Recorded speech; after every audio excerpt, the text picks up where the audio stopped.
headphones in, I be thinking that the headphones automatically turn on, I but they don't. I I just don't want know. the man. I don't know. I just want We to make sure. I have to get up with Dr. Dre on that shit, Joe. Like, yo, as soon as they plug them in, they should automatically turn Should on. just automatically work. I I feel you. shouldn't have to press the button, bro. Hey man, might as well go and get this shit started. Some dude won 122. Make sure you rate, like, subscribe, download your podcast wherever you get them. Make sure you follow us on Twitch, on YouTube, What Digital. And go ahead and get the merch. Shout out to Mike. I wanna personally and publicly apologize to you. I want to publicly apologize to Mike Webb, Chris Shields, anybody from Maywood who listens to this podcast. Okay. Because I mean, they weren't, most of the jokes about Maywood were not jokes. It was Google. But I can understand why you will take it as jokes. So since that would be the case, I don't want nobody walking up to me and smacking me because I said a joke about Maywood that y'all might not like.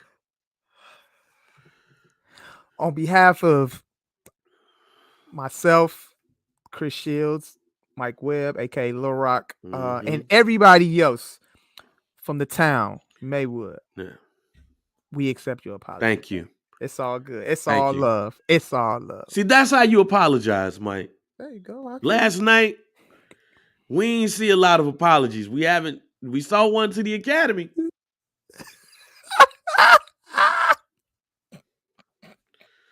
That's about it, man. God damn. See, we just like when a couple of weeks ago when a whole bunch of shit happened, we like, yo, we gonna go ahead and get this pod in early because there's a lot of stuff that's going on. Yeah, we might as well get this shit off right now. You know what I'm saying? It's Might cracking. as well get it off right now. Probably might have a guest pop on, might not. Yeah. I think we did this. Yeah. I think with the when the Jada August Alsina shit broke the internet, I think we immediately like potted, like we just like had that to. That was one of them, yeah. Because it was too many takes, too many jokes flying around and all a couple at of weeks one ago time. we did it. And a couple of weeks ago we did it, but yeah. And this is one of those circumstances where, you know what I'm saying, we just need to get right to it. You know, don't sit on these thoughts. You know, let's just get it out the way right now so we can move on. You know? Yeah, last night was the Oscars. A great night. You know what I'm saying? It was the best Oscars I saw in years. I didn't watch the whole show, man. This was the best, Mike. This was the best Oscars that I've seen in years.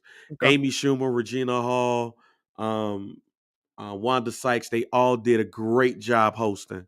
Yeah. A great job hosting. Make sure they're hosting again next year, Oscars, Will Packer. The awards was in and out. Beyonce kicked off the joint with an amazing performance.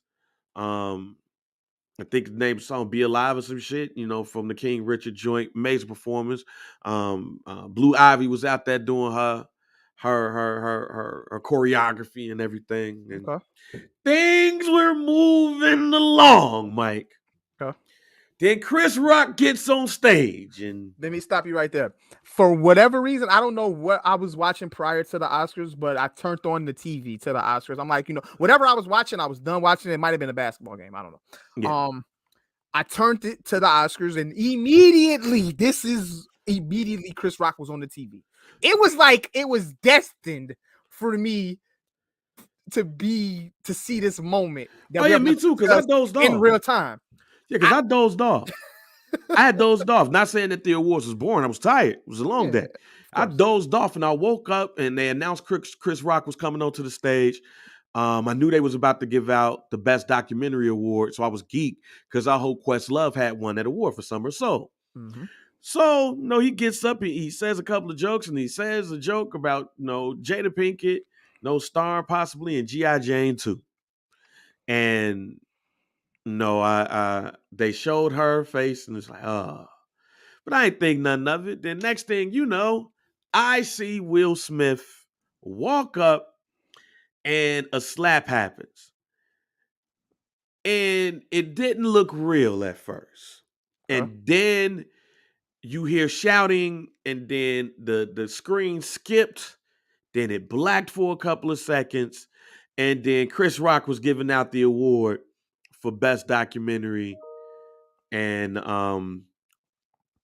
Questlove and them came up. Questlove was nervous, happy, flustered, and all that stuff. And then you see Chris Rock go up on the stage, like, wow.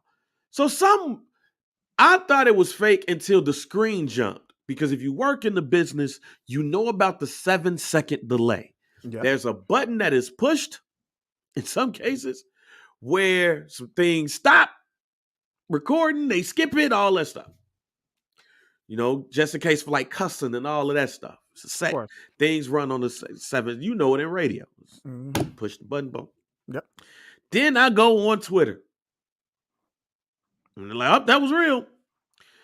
And you see like some footage from Australia, Japanese. Everybody saw this but Russia, basically. Russia's the only country that didn't get to see this slap. And then you see the full video where you clearly hear Chris Rock say, Will Smith just smacked the shit out of me. Mm-hmm. And then, you hear Will Smith say, keep my wife's name out your mouth. It was a G.I. Jane joke. Keep my wife's name out your motherfucking mouth. And you see Lupita in the back like, oh. Like, oh. Oh my God. Oh man. Range of emotions, Mike. Yeah. I'm gonna ask you. Yeah. Cause you shared it in the group. Yeah. What was your emotions? It was crazy. I was in shock. I was in shock because I never thought, in my time of living, that I would see something like that happen in real time on national television on a platform as big as the Academy Awards with such high profile icons. Yeah. Will Smith and Chris Rock. Yeah, this is something I thought I would never see in my life. This is like yeah, Sidney Poitier smacking Red Fox. Crazy.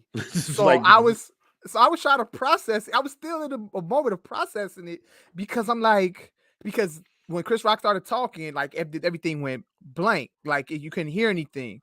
So I'm like, oh, what the hell is happening right now? So it was just like, it was shocking at that moment to see that in real time. Yeah. So that was my initial reaction, my initial thoughts. And then I had to go on social media. And like you said, I went on Twitter and I'm looking and everybody's like, wow. So then I text Jay Morg like, yo, what the fuck just happened? Was he there? I don't know if he was there. Now, I know he's in LA, but I don't think he was at the Oscars. I don't think he was there. Okay. Because I would have seen some pictures or something like that. He might have been at like maybe a party or something. But I know he was in LA. But I text him and I'm like, that's why I text him, because I was curious to know if he was there, but he wasn't. So, but I'm like, yo, what the fuck just happened? And he like, nigga. I'm like, so this really happened? Like literally, my man's just boom. I never thought I was just in real time. I was just shocked. That was my initial reaction, was shock.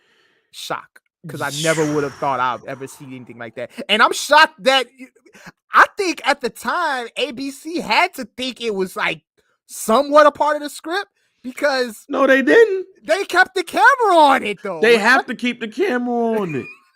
You would think like if Will, I didn't know they didn't know that Will was going to do that. Yeah. But I don't know. They know they ain't a part of the script. That shit is wild to me though. It was like, I was just thinking like, yo, how did we actually see this on national television? I'm just trying to, collect all my thoughts together to figure out why did this happen?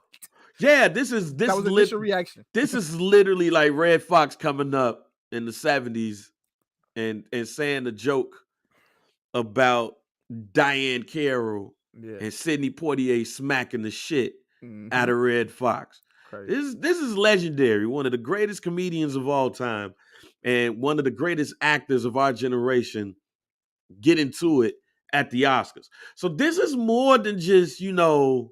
Hughley versus Kanye West. Facts. This right here is big and in front of millions of people. Now, you're not joking. The world watches the Oscars. The only country that didn't see this was Russia. Yeah. And you see two men, black men, at the height of their career, one who's more than likely about to get the biggest honor, an honor that has eluded him, because Will Smith was nominated. I think he was nominated for Best Supporting Actor for 6 Degrees of Separation. I think so. He was nominated for Best Actor for Ali as well. He was nominated for Ali the same time that Denzel Washington had won for Training Day. And I think he was nominated a second time too, or third time too. Yeah. So this is 4th nomination. And this is the one that's probably the one he's going to get. Mm-hmm. And so on this night, he decides to slap Chris Rock. Then the think pieces start coming, Mike. Yes, sir. And boy, do I hate these think pieces. These think pieces range from his mental health capacity to, what's going on. And it's got to be something going on in their house if this is what we're doing here. Who's right and who's wrong and all of those things. Mike, we're both married. We both got kids. I ask you, in this situation where you are a married man, not knowing some of the backstory or possible backstory, your first thought as a husband, what do you do in that situation? If do I put myself in Will Smith's shoes? Yeah, I mean, put yourself in Will Smith's shoes. Or do I put myself in a random situation? No, put yourself in Will Smith's shoes. You in front of millions and millions of people. Chris Rock comes up. He makes a joke about your wife. You know what your wife is dealing with. He might not know, but not knowing the backstory, because it turns out that there's a backstory here. Okay. But not knowing the backstory, like, is Will Smith. Will Smith is obviously bogus for slapping him. Absolutely. There's no way around it. He's obviously bogus, but just because you wrong for doing something, that don't mean, we condemn it. Like, condemn you heavily. Like, you was wrong, but so are you, I know you wrong, but or man, you fucked up here. Okay. In that situation, when I look at this situation, I look at it as where we know the saying that two things can be right at the same time. Yeah, we need a t-shirt for that. Two things can be right at the same time. Two things can be right at the same time. And also in this situation, two things can be wrong at the same time. Damn, that is. So when I look at let's look at the two things can be wrong at the same time. All right, let's start there first. Chris Rock is up there presenting an award. We know what we're gonna get when Chris Rock comes on stage. Chris Rock is there to present an award, but I'm pretty sure the Academy gives Chris Rock the green light to tell jokes prior to giving the award. Yeah, to do jokes and stuff. Of course, this is what Chris Rock does. Chris Rock has hosted the Oscars before. So Chris Rock, do your thing. I'm pretty sure the Academy gave him the green light. All right, cool. Chris Rock get up here, he tells jokes. He, obviously when you're a comedian, you observe the room. You pick a target. If you're gonna, you read the room. Read the room. It's all about reading the room. And at this moment, he read the room wrong. He chose a target, and it backfired. The joke, bad joke by Chris Rock. It was a bad joke. Yeah. Wasn't even funny. It was a bad joke on top of this. Sometimes a bad joke can be funny, but in this moment, this joke was bad, and it wasn't even funny. Like, not funny. It was just like a boo, it was a boo joke, and then on top of that, it just wasn't a good joke. Like the whites didn't laugh at this joke. They wasn't. It was a no-go on the joke. So that's the first wrong. All right, cool. Will Smith, go to put myself in Will Smith's shoes. All right, I'm there. Saying, hey, Chris Rock, that's my guy. Supposedly he's telling jokes. He mentions my name. I'm a laugh, fake laugh. You know what I'm saying? Yeah, you know what I'm saying? Do your thing, keep rolling. You know what I'm saying? Fake laugh so he could, continue on with his presentation. So the joke, the joke at that moment, it just, I think he like laughed, but then it registered. And then he looked at his wife, and then it all just clicked. Now, in that moment, he did what he did. He reacted the way he reacted. Mm-hmm. Now, I'm gonna put myself in Will Smith's shoes. I'm gonna think like I'm Will Smith, the actor that's possibly gonna win this award. Yeah. Soon. You win tonight. I'm not gonna go up. I'm thinking to myself, man, it's possibly I'm gonna go up here and I'm gonna win this award. You winning tonight. I ain't going up there. I feel you. I'm not gonna go up here and slap the shit out of this guy, even though I really want to. Not tonight, basically. Not tonight. I'm gonna catch him outside. I'm gonna catch him backstage. We can shoot the fair one, or I'm gonna ask him what's good. Now, what I would have done if I really felt a certain way, when he went back to his seat and he told him to keep my wife's name out your mouth. Now that I probably would have did that. You probably would have jailed, keep my wife's name. I probably would have maybe not in those words, but I probably would have been a warning shot, basically. Hey Rock. Like, nah, I probably gave him that, like nah, that ain't it. That ain't it, my dude. That ain't it. Then, based off how he reacts to me giving him the don't do that. There you go. We go, you know what I'm saying? We go see what's to it. So I'm gonna give him the benefit of the doubt by don't go there with it. And then if he continues, it's a different story. We gonna do this right here, right now. All so in that sense, that would have been my initial reaction, was to keep it cool, give Chris Rock that heads up, like, yo, don't do that. Or if I want to yell at him, like, yo, don't do that. Keep my wife's name out your fucking mouth. And those exact words, I'm cool with that too. I could have possibly did that. It just would have been based off the range of emotions that was going through me at that moment. That could have been my initial reaction. But you wouldn't have got up and smacked. Nah, bro, I can't see myself to do that. I'm Will Smith. I'm Will, bro. I'm Will Smith. Will Smith. I've held myself to a certain standard. I've presented myself with the utmost class my whole career. Yeah. You could check my track record. I'm not in the news for any type of violence or any bullshit like this. This is totally out of my character. I'm not gonna go up here and two-piece this nigga in front of the Academy, in front of everybody watching this. That'll be my Will Smith mindset. Is that I can handle this backstage. You know what I'm saying? That's my mindset. I'm with you. And into that. I would have done the same thing. I would have yelled like, "Hey, fam, this ain't it. This ain't it." I wouldn't have gotten up and smacked him. Mm-hmm. Just simple yell out, "Yo, this ain't it. Yep. This ain't the time." Like, boom. Like how Jonah Hill did the at the Oscars, like, don't do that. Don't do that. Don't do that. Yeah. Now, backstory comes out. Mm-hmm. Talk about this backstory before we do all these hot takes and think pieces and all that stuff.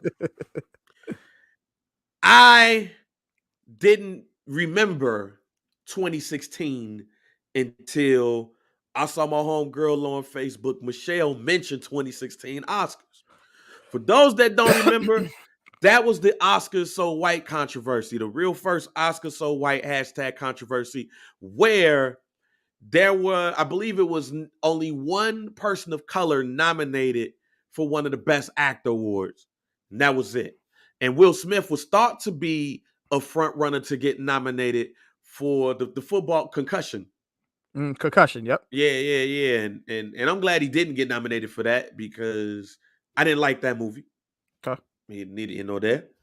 But he didn't get nominated. Jada Pinkett Smith came out and she said, that we should boycott the Oscars.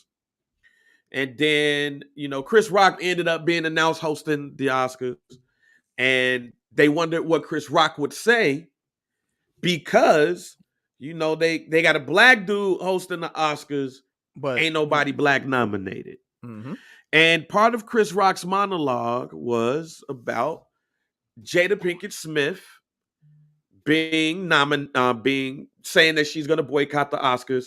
And he said, that's like me boycotting, that's like me being invited to Rihanna's panties. That would never happen.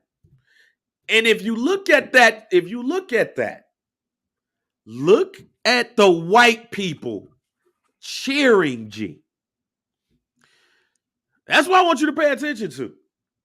Look at the white people cheering. And what? This shit's funny. I know Will Smith had a conversation with Chris Rock after that. Oh, I know, because they weren't there. But he shitted on her and embarrassed her in a room full of white people, basically, about protesting something that they thought that was near and dear to their heart. Why you got to use my wife as a pawn here? I guarantee you they had a conversation about that. Guarantee it. If they didn't, and y'all supposed to be cool, like, I get the joke, but leave her out of it. Because really it was about my nomination. Then there was some shit that came out about, well, it was out there. We just didn't realize it. Go ahead. But also, he followed that joke up with the Wild Wild West movie. Yeah, saying that why would we want to nominate somebody who made Wild Wild West? Right, yeah, he shitted on both of them. That's a joke. In that room, I understand why. I understand, but you got to realize the sensitivity of 2016. Yeah, that's why I believe they had a conversation. Yeah, go ahead. And he was like, you know what, just going forward, just leave them out of it. Yeah. Some came out that in 2018, Will made a joke, well, not a joke, excuse me. Will made an Instagram post about his ex-wife wishing her happy birthday, and Chris Rock came into the comment section. Like, oh man, you must got an understanding wife, as a joke. Now that's not comedy. And it seems like y'all already got a little bit of history. That caught wind of a lot of sites where they posted that up. Mm-hmm. Now, the Oscar thing was 2016. It is now 2022, is 6 years later. Mm-hmm. I truly believe that conversation was had. Not saying it was had today or yesterday. Or not saying it was had in 2021. I believe somewhere around that time when they last saw each other at that time in 2016, 2017, like. And I think Will remembered that when Chris Rock comes up to the stage and he hears Chris Rock say something about his wife. Mm-hmm. I think Chris Rock, one of the reasons why Chris Rock got smacked because of the sins of 2016. You got slapped at the scene of the crime. Basically, in front of the people that you made these jokes about my wife. Mm-hmm. That's why it was so strong of keep my wife's name out your motherfucking mouth. The only reason why you smack somebody and say that is that somebody continuously had her name in their mouth. Now, so is Chris Rock? Is Chris Rock in a mindset where that comedians feel like, comedians feel like, hey, I'm on stage, I can say what I want, whether or not the joke flies. It's just if it's joke. Disrespectful, ain't nobody finna try me right here. No, I don't think it's a situation that nobody's going to try me. I think it's just a situation just like when we had Jay Washington on the show and he had talked about that some comedians feel like, or most comedians feel like, this is the job. We have the right to do this, do that. This is what comedians do. And, and when we was talking about the Joe Rogan situation, I think in this case, it's just like with most comedians, because a lot of comedians spoke out about this and saying, yo, we're comedians, bad joke, a good joke is just a joke. Take the joke. Mm-hmm. People have been joking about you for years, yada, yada, yada, yada, yada. And I get that. But there's telling words that I think when everybody's doing these think pieces, they need to just really look and break down everything.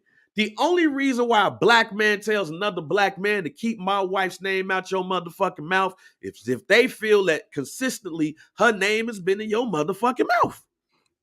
Simple economics. If it wasn't, it'd just be like calm down, cool it, boom, boom, boom. When a black man uses that terminology, that means somebody has been a habitual line stepper when it comes to my wife. Mm-hmm. And we talked about it. And it's crazy that Chris Rock would not be. It's like he was blinded by the fact that he saw that he had another opportunity to mention Jada, and he already, and like you said, it's 100%. You 100% sure that they didn't already had a conversation about 2016. Why would you pull it again? because right because I'm gonna look at Chris Rock here and say, I don't think Chris Rock remembered that conversation. Or he just didn't care. But I'm pretty sure, because these men have worked together in some way, shape, or form for 30 years. This goes back to Fresh Prince of Bel-Air. These men were cool. These men were cool. So that's why I look at certain trigger words. And keep my wife's name out your motherfucking mouth is only for people who are habitual line steppers when it comes to the wife. Habitual. I still don't slap him in that case. But I understand if that is the case. And that's exactly that's my mindset as well. As like, look, buddy crossed the line, shouldn't have said what he said. And at the end of the day, Will Smith crossed the line. But I get it though. I get it. As a married man, I get it. Even not being a married man. And just somebody speaking on somebody that you love dearly. And Mike, somebody like even you had said that that Will Smith was laughing before he looked at his wife. Before he looked at, but you could put the camera on Jada. Yeah. You put the camera on both of them. Jada rolled her eyes and was like, "What the fuck, this dude talking Mike, about?" It wasn't even an upset eye roll. It was kind of like a this clown ass. This clown though again. Mike. And Will. And then he look over. Mike. Then it's Mike, have you ever laughed before you hit somebody? Have I laughed before I hit somebody? Have you ever laughed? I might have. I think with me and Mike, shout out Mike Will. Like, yo, I think I laughed because like damn, I think I started laughing before we started fighting. And we laughed right afterwards. I don't look at that no differently because I know I have laughed before I hit somebody. I know I've laughed before I hit somebody. That shit crazy. Oh, man. But is that what you think his mindset was? Like he just like you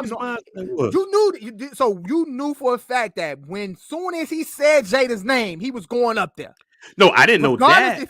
You think that's what his mindset is? Will Smith's mindset. Like when it happened, like I said, I didn't think it was real. I didn't know. But then when you start seeing the clips, I was like, oh, because you can't just be like, ha, ha, ha, and then you look at your wife and she mad and just be like, oh, let me go smack him. It don't work like that. No, it's a let me go. This nigga think he's funny. He think he's funny. I'll be right back. That's what that is. Yeah. See, play this. And then he gets slapped. And then Chris Rock is basically like, it's just a joke. It's just a joke. See, again, people think things are just a joke. And I've put on comedy shows. I've been around comedians. I know comedians mean well and all that stuff. But I think what comedians forget is that people at the end of the day are people. And you don't know what's going on with somebody. Okay, they could be having marital problems. All right, cool. That could be a possibility, But also think about it like this. This was a kind of a high pressure, tense situation for Will Smith, with him possibly getting the biggest honor of his career later on that night. There's a lot of pressure that's going on at that time. Maybe Will Smith is tired of you and everybody else saying something about him or his wife. Everything ain't a joke to everybody. Like I was talking to somebody before you say it. I was talking to somebody today when they was like, "Oh, he can't take a joke." This man has took 1,000,001 jokes about him and his family, but the 1,000,002 joke, he all of a sudden can't take a joke. That don't make sense. Sometimes the joke is old, the joke is dumb, and you need to move on. Yeah. Because I'm sure Chris Rock scanned the room and was like, easy pickings, Jada Pinkett Ball, joke time, and then realized, like, and I'm gonna say something to that and not trying to be on my, on my Al Sharpton here, but I want you to go ahead first. Let me ask you this. Like you said, like Will and Jada over the past 2 years. Let's just look at the past 2 years. Yeah. They've been open about everything going on in their relationship with the public. So in the public, they've publicly revealed things to us. A lot of shit. Jada went on IG and revealed that she was sick and she was losing her hair and did the haircut thing on IG. Now, when Will and Jada do these red table talks and all of this other shit, interviews, revealing all of this personal information about their marriage, this leaves an open door for the public eye, social media. But Mike, you know what though? Yeah. The thing we got to understand, and the thing they already know, if it don't come from them, it's gonna come from somebody else saying some shit. Yeah, they are public figures, so they're automatically, whether they say anything about it or not, people are gonna have something to say. I think in this day and age, though, people and celebrities are different. They want to control the narrative themselves. Mm-hmm. So it's easy for me to open up about some of the things that's going on because I control the narrative. Mm-hmm. Everybody is about, that's why celebrities are coming out with these platforms. It's about them controlling their narrative. Yeah. So I get that, but people been talking about them having an open relationship shit for years. But what I'm saying is, like, when this is people's mindset is that, well, they're public with everything they got going on in their relationship. So when the joke's starting to fly, you know what I'm saying, you would expect them to be like, ha ha, yeah, that's cool, because you saw Regina King. Regina King made a clear joke at them about their open. Regina Hall made a direct joke about their open. But you see what he did. But you see what both of them did. Yeah. And see, that's why, and that's the other part when I say it's about relationships. Mm-hmm. Because Will was like, he leaned back. Will laughed, but he was kind of like, no, I'm good. Like, I'm good. No, I'm good. I'm good. We good. Like, Yeah. It's about relationships. Will ain't gonna go up on that stage and haul off on Regina Hall. It's about relationships. Yeah. That's what that is. Mike, let's be real. Let's go back to what we had said at the beginning of the show. I apologize to Chris Shields and Mike Webb and all that shit. Mm-hmm. I know Chris Shields. I don't know Mike Webb.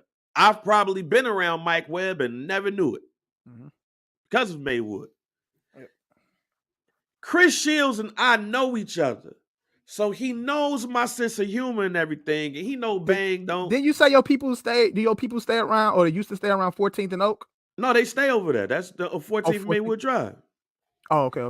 Yeah, he know my cousin. He know my family. Yeah. Like Mike know my family. Yeah.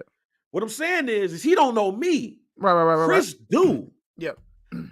Chris can look at them jokes and be like, man, Bang, wow. Mike Webb can look at them jokes and honestly be like, man, fuck dude. And I can understand because we don't know each other. So then if he see me, you're like, man, you're going to have to chill off these Maywood jokes and shit. Yeah. There's going to be you. They be like, oh, no, he cool, man. He cool. It's like, oh, no, fuck that shit, though. He ain't cool with me. Mm-hmm. See, that's the key. Y'all. That's why when people think about these think pieces, no, think about the shit that you've dealt with if you went through in your life. Nigga, you don't know me, or we ain't cool, or we ain't cool no more. So Regina Hall saying that joke, Regina Hall played in what?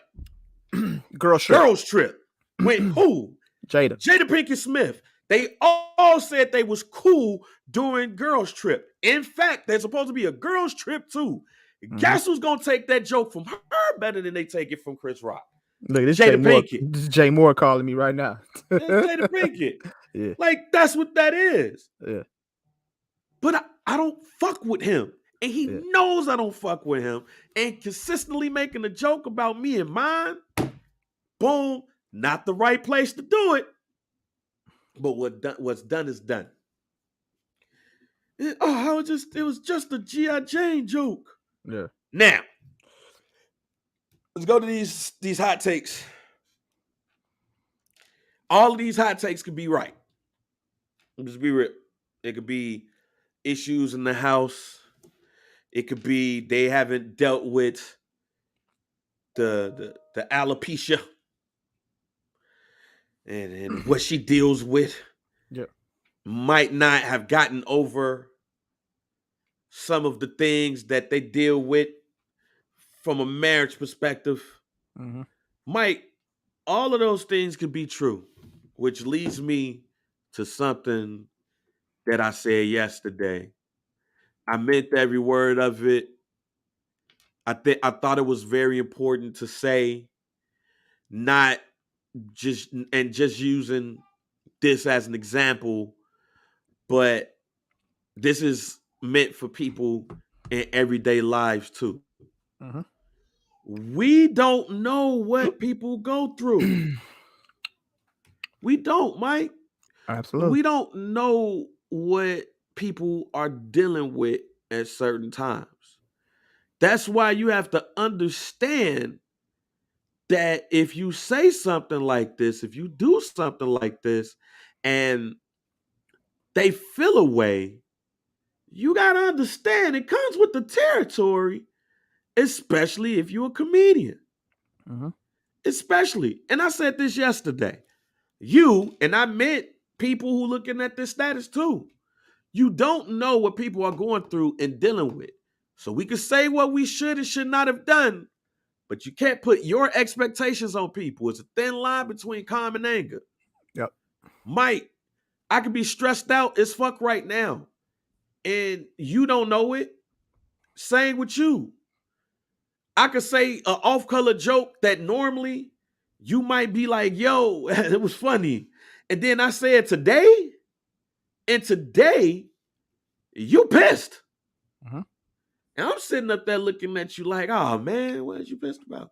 Mm-hmm. And it's like you said, when it comes to not putting your expectations on people, because like I said, if I was Will Smith in that mindset, I'm thinking to myself, the reason why I was so shocked that he did it is because, like I said, Will Smith's track record. Will Smith. With Will Smith, this man's track record is squeaky clean. The only thing that we know, you know what I'm saying, as far as Will Smith, everything he got going on is the public relationship that him and his that he puts out with him and his wife. Yeah. That's what we know about as far as we know Will Smith is basically being Carlton. Facts. We don't know what's going on behind closed doors. We just know what they give us. But given that, I wouldn't have expected that from Will. But I'm not gonna say, oh man, I lose all respect for Will Smith. Yeah, that means you didn't have respect for him at all. Period. I'm not gonna say that because, like I said, that man's mindset is totally different. Man, if you lost respect for Will Smith because he did this one thing, you didn't have respect for him at all. I told my wife this. It was interesting to see the people who came up to him and hugged him. You saw Denzel Washington and Tyler Perry, and somebody had recorded a clip of during the commercial break when they had walked up to him, they was talking to him. You saw that. But then I saw Bradley Cooper talking to him too. Mm-hmm. So I looked at that, and Bradley Cooper was talking to him, pat him in the stomach, gave him a hug, boom, boom, boom. Then I saw Denzel Washington talking to, I think that was Denzel Washington talking to Chris Rock. When he was talking to somebody on that stage, you saw Denzel Washington is the MVP of this whole situation. Mm-hmm. Because I'm going to tell you something that I think will eventually happen if it didn't happen already. But Denzel Washington is the MVP of the situation because he said something that, hey, when you're on top like this, something like, the devil, this is when the devil comes, and he's right. Because that might be the devil within him that's like, oh man, boom, boom, boom, boom, boom, boom. Now that's that one. But two, when they announced the best actor nominees, they go through the names and they say Will Smith, King Richard, he got the loudest ovation. Will got the loudest ovation out of all of the nominees. He's in there with some people that probably could have felt the way for him doing what he did to Chris Rock. Not condoning it, but they could have, especially all of them white people could have been in there like, oh, see, this nigga did this, boom, boom, boom. I didn't expect this, but he could be a boom, boom, boom, and all that stuff. Yep. He got the loudest ovation and then got a standing ovation when he gets the award and he's up there crying. Somebody could have, look, we've seen people do worse with Barack Obama. Mm-hmm. Yep. And you know what happened? You know what happened? Woo! Take your time. Yep. Fuck out of here. If you lost respect, now Judd Apatow, the director, came on Twitter talking about him. He could have killed Chris Rock. We know where that comes from. People are fragile and people scared of us. He bitch slapped him. And I'm gonna get to that in a minute. Because Chris Rock owed Will Smith. Oh, we say this, he owes him. Oh, yeah. He still owes him. Oh, but yeah. then you see all these people saying all this stuff. Come on, man. My man Jay Hollins has been saying for the past couple of weeks, y'all got to stop messing with men and their wives. If they together, they broke it up. Y'all got to stop messing with them because you do not know what's going to happen. Mm-hmm. That man going to haul off and say something or do something. And Will Smith decided to do that, honestly, at the best, worst time. And here's why I say this is the best, worst time. Yep. It was the worst time because millions of people were watching. And matter of fact, I asked Jay Hollins to come on to the show today. What up, What's yo? good? What's good? Friend of the program. What's good with it? And I just talked you up because I was just saying how for the last couple of weeks, you have literally been talking about married people need to leave married couples alone. Yeah. Somebody's gonna haul off on your ass if you keep on. Yeah, I really have been, bro. And mainly because people be wanting married people to feel how they feel. Like, so people want Will and Jada to feel about their marriage the way that they feel. You know what I mean? And like I told my wife, I said, everybody's right. Everybody has a point. But the only point that matters is Will and Jada's. You know what I mean? Yeah. So at the end of the day, like, I don't care if can I swear on y'all podcast? Yeah, I've been swearing all day. Oh, okay, look. So it don't matter if she did 30 dicks, right? If and he stays married to her, right? You know what I mean? If he took her back and she stayed and he stayed, that's still his wife. And so when she's unhappy, then it's a problem. I tell people all the time, like, look, y'all can make all the memes and all that you want, but what you don't get to do is play in my face. And again, that's how that man reacted, right? And again, like, I wouldn't have reacted like that. Who gives a fuck? You're not him. And that's how he reacted. And what you saw was a man broken. And was part of that her fault? Absolutely. Because she embarrasses the nigga at every turn. You know what I mean? But at the same time, that's still his wife. And I know that don't mean nothing to people who aren't married, but to those of us who are married, I'll stump your fucking ears together behind my wife. So I'm glad that you said the part where she's embarrassing him in every turn. I can't hear y'all. Can you hear me? Oh, my man. There you go. Let me go see. Yeah. We can hear you. Can you hear us? I don't know what happened to the. Oh, man. Hold up. So we call me. Hello? Yeah, can you hear us? Damn, I can't hear y'all. Oh, man. Yo, it won't go up. I don't know what the fuck happened. Can you hear us? I just turned the volume all the way up. Can you hear us? Can you hear us? Oh, shit. Nah, you can't hear Hold up. Let me leave. So we gonna leave and come back. Yeah. He said everything that needed to be said on that point. Yeah. Like, when it comes to a married couple, it don't care what none of us think. You only care what only people that need to care is that married couple. At the end of the day, bro, you gotta see it. He at that moment, he wasn't Will Smith no more. He wasn't Mike Lowry anymore. No. This is a married man with 1,000,000,001 thoughts racing through his mind at that moment, pertaining to his wife, who's sick. And at that moment, bro, it just clicked. Everything just clicked, and he reacted in a way that a lot of married men would act in a situation. It didn't even matter that he was at it couldn't have mattered that he was at the Academy Awards anymore. That shit is all off. It didn't matter, bro. And Mike, That whole thing about he should have waited till he get in the back. I'm gonna tell you right now, while I agree, I disagree.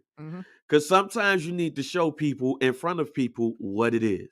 I'm perfectly okay with that. Like I said, I don't agree with the act. I don't agree with the act. If that's how he felt like he needed to show the world, like, yo, stop fucking with me.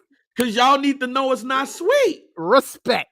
Sometimes you got to still off the bully in front of everybody to know that the bully ain't what it is. So I am a person that, while I agree that I'm not doing that at that time, sometimes you got to still off the bully in front of everybody to let people know and understand that I'm not with the games no more.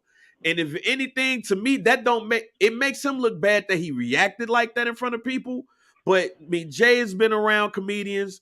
Shit, he co-hosts the show with a comedian. And L got jokes for every fucking thing. Everybody. You know, like me, Sean, Brandy, when she's there, everybody. The producer, Ron, he got jokes for everybody. But man, at the end of the day, like I said, that man broke. You know what I mean? He broke, and he broke at the most inopportune time. But like I said, I mean, at the end of the day, being a celebrity doesn't make you less human. You know what I mean? Like, that's it. People are like, oh, he's a celebrity. I'm like, so he's a human being with feelings, and a lot of this embarrassment does come from her. But at the same time, bro, like, I mean, that's still his wife. And I just feel like that don't mean shit to a lot of people. But if you know, you know. Yeah. And to your point, we don't know if they good or not. Right. We don't know. This is probably they way, all this stuff of them opening up and all that might be they way of working out all of those things. Oh, bro, they working through some shit, because the thing is, like, when she was fucking August Alsina, Will was in South America with Margot Robbie having the time of his motherfucking life. I saw the pictures. That nigga was happy as hell. You know what I mean? Man. He was happy as hell. So again, it wasn't a deal, but the deal was it became public. And when your shit goes public, it becomes embarrassing. And not only was it embarrassing, she took the time to continue to embarrass him, right? And so that it's like, I'm going to take her shit because I'm trying to work some shit out. But I ain't taking shit from you because I don't have to. That's my woman, regardless of how y'all feel about her. That's my woman, right? So, yeah, oh, well, you letting her and you letting him do this, it don't matter. You ain't her. I'll beat your ass. I was telling Bang, I said, when they open up the doors to social media, to the public eye, to the media, everything, giving us all of their business, comedians and the social media platforms and the media, they feel like they get the green light to correct the jokes. So in that moment, agree with all that. Yeah, I agree with all that. Like, listen, the smoke was coming. That's why I said, listen, the comedy community ain't even really got a hold of this shit yet. It's about to go up. You know what I mean? Like, y'all listen. Y'all wonder why Chris Rock ain't pressed no charges? It's like, boy, we finna light this shit up in the comedy community. He sold more tickets. They said in a tweet that his show in Boston sold more tickets than they have the whole entire joint. So this right here is going to be bountiful for the pockets of Chris Rock. My only thing is, and it's not a bad thing, because you don't know as a comedian if you could very well come to a show to just say, like, I'm going to chill and get my mind off some shit. L be up there talking some shit, and you might be like, L, today ain't the day. Right. You're not going to smack him, but you're going to politely let him know today not ain't today. Not today. What today, people got to understand is just because you're a comedian, it don't give you the license it still don't give you the license to say what you want without repercussion. Man, listen, freedom of speech does not mean freedom of consequences, though. I tell motherfuckers that all the time. Like, listen, don't get it. Listen, there is a certain individual that I had to calm myself down about, like, that I told dude, like, yo, you talk reckless about my wife, dog, like, I don't really know you like that. So I called a mutual friend of ours and said, I need to know where this nigga's place of business is now. Nah, I said, nope. I called my homie as I trained my last few clients. They like, why you so quiet? I'm like, all right, cool. I called my homie and I was like, yo, if I call you, just come bomb me out. This dude was sitting in his business. I tapped on the window. I said, hey, fam, bring your ass outside. Oh, what? I said, no. Bring your ass outside and talk that gangster shit. It wasn't even that serious. It wasn't that serious to you, my boy. I told you to be cool. You didn't be cool. Bring your bitch ass outside. He wouldn't do it. So I left. He wouldn't do it, so I left. Yeah. You know what I'm saying? You see, this is exactly my point. Where people need to understand that just because Will Smith is a millionaire and his wife is too, that don't absolve you to say whatever you want. That was a build-up. Chris Rock, and I still stand on it that I believe that Chris Rock and Will Smith had a conversation around 2016 after that Oscars. I stand on it that Will Smith was like, no. They have been friends for a long time. So this isn't. It ain't like they don't kick it. Like there's multiple pictures of them kicking it, hanging out, like they friends. So I'm sure he stepped on. Hey Brody, come on, man, don't do that. And all right, I got you. And that's what I said. And that's what I said. If I was in Will Smith's shoes at that specific moment when he laid that joke, I would have. My initial reaction would have been, "Hey, don't do that, cuz that ain't it right there. That ain't it. You cool, Joe? You cool? That's what I'm probably hey, bro, watch out. You cool? You cool? Like what we doing?" Then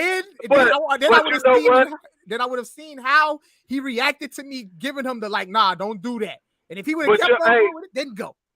But this goes into a deeper thing about a lot of people in our community don't respect marriage because they've never seen functional ones. So they think because the husband or the wife stepped out that you get carte blanche privilege to disrespect someone's marriage.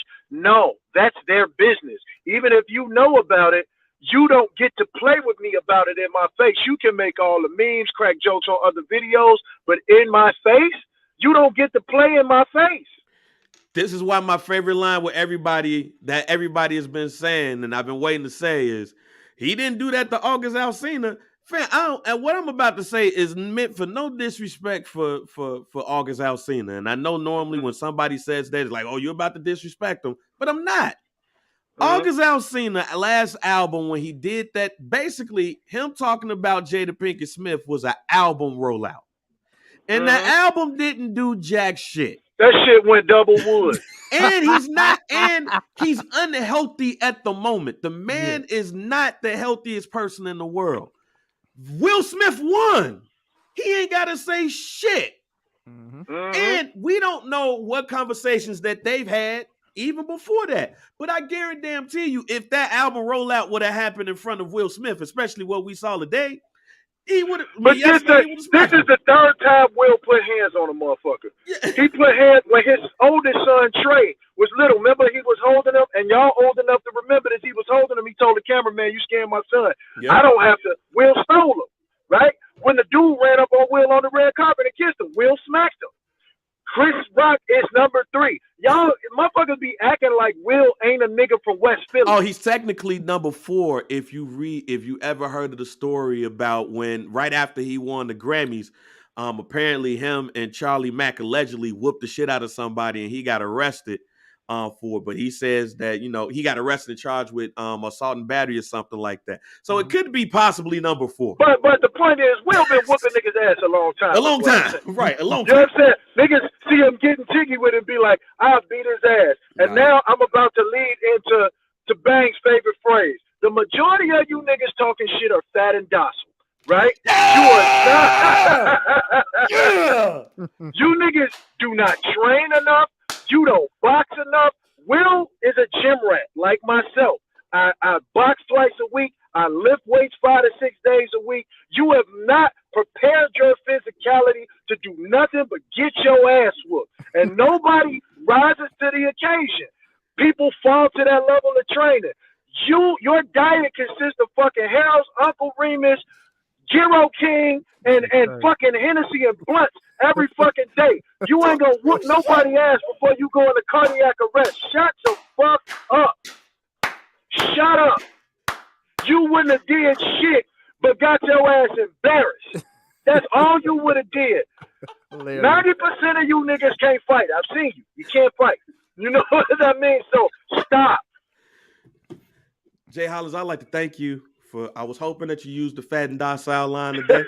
I was saving it for you, bro. Yes, I was hoping that you did. I was hoping that you did that. This is the perfect time. Now, before we let you go, right? Right. The other part about this is everybody's talking about mental health. You know, his mental health. This we got not just his marriage, but we'll need to look into him and all of that stuff. For me, while I agree with all that, I think people need to look at the real nigga steps here. So real nigga step one is 2016. He said something about his wife. As you said, they're friends. I'm sure that they had a conversation.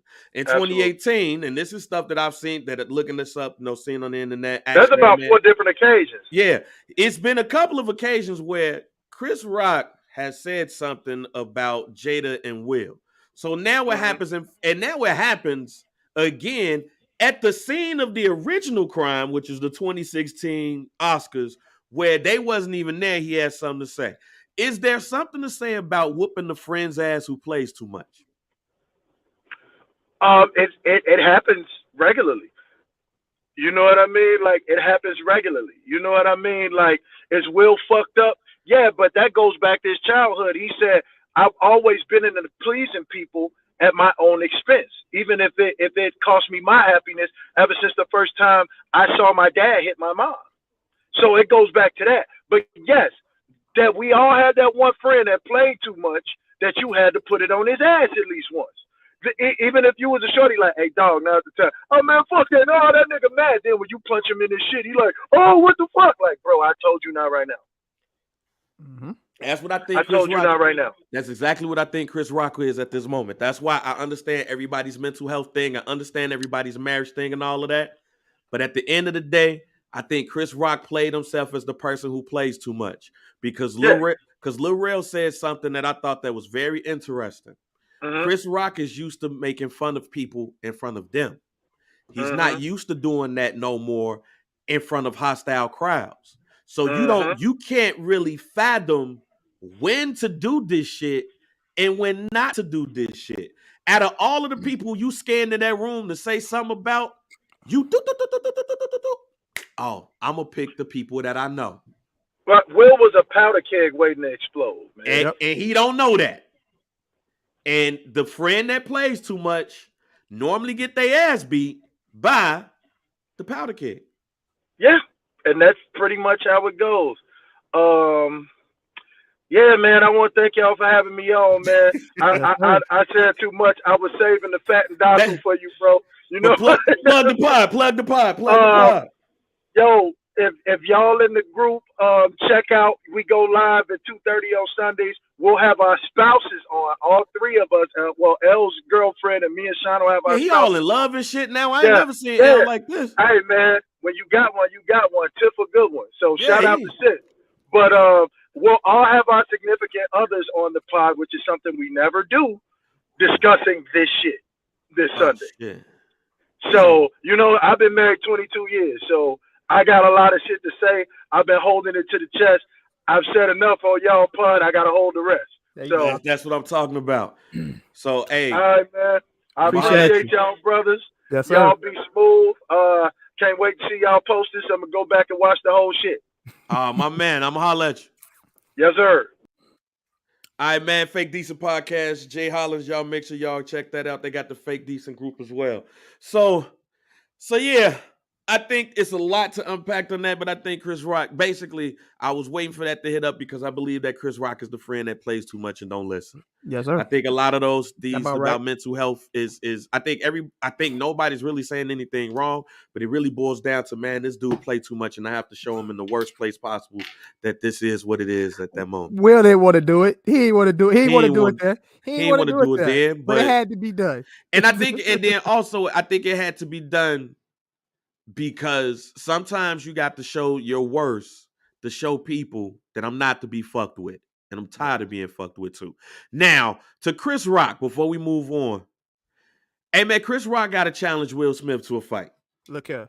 People got to understand, like, getting punched is one thing. That's one thing. Get punched, but slapping somebody, bro, in front of everybody, in front of millions of people. An open hand slap is the ultimate sign of disrespect.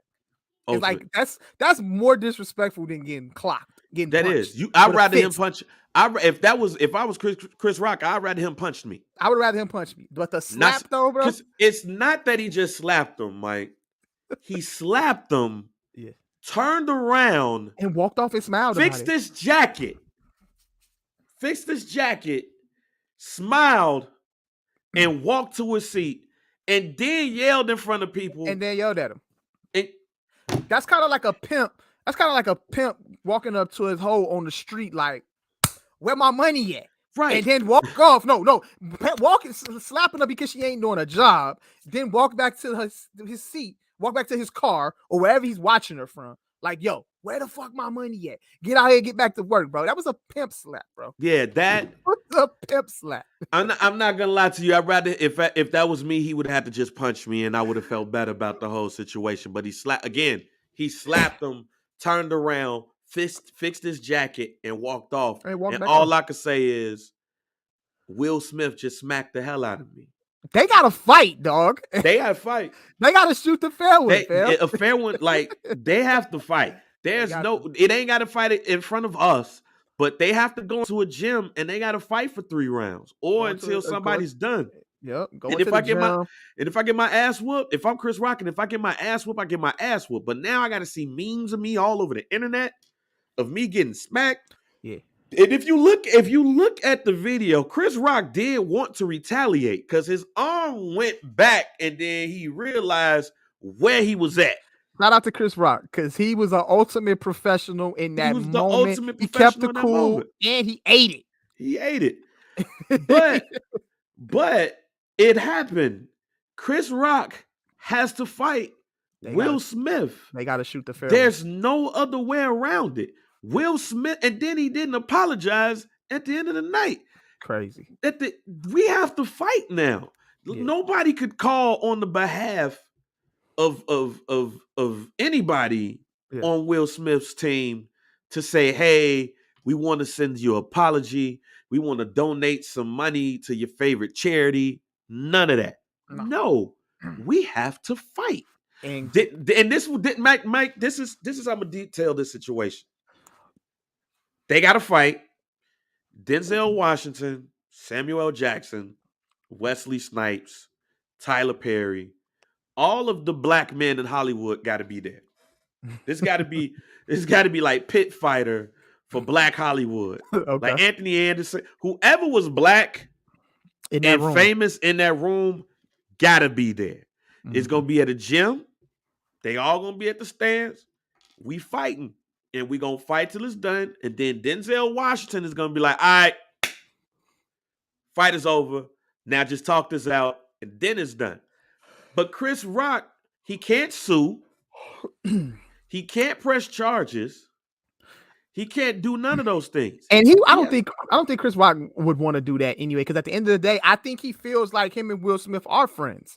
And we don't know that. Even regardless, I think if he feel like they are friends or not, I don't really see him wanting to. I don't even think that would even cross his mind to press charges on Will Smith. I mean, he's not pressing charges. He's a comedian. Like, yeah, I think that's par for the course. Like, all right, I get it. I think he knew he but they got to fight. Yeah. They got to fight though, Mike. Chris Rock definitely. Chris Rock, if Chris Rock say he want to box Will Smith, then Will Smith got to give him that. He got to give him that. Got to give him that, bro. They got to fight, and Will Smith got to give him that fight. Black male Hollywood has to be up in there, and one of the OGs got to start the fight, and they got to end it for sure. And I designate Denzel Washington as that OG that starts the. Hey, now go. Yep. All right, it's over with. Fact. That's the only way.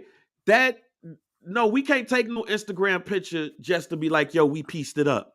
No, I'm not taking no Instagram apology. I'm not taking no donation or none of that. Remember on Rocky 3, at the end of it, when Rocky and Apollo fought, and they were like, this is going to be the third fight, ding, ding, ding, but it was nobody there, and they just boxed. They sparred.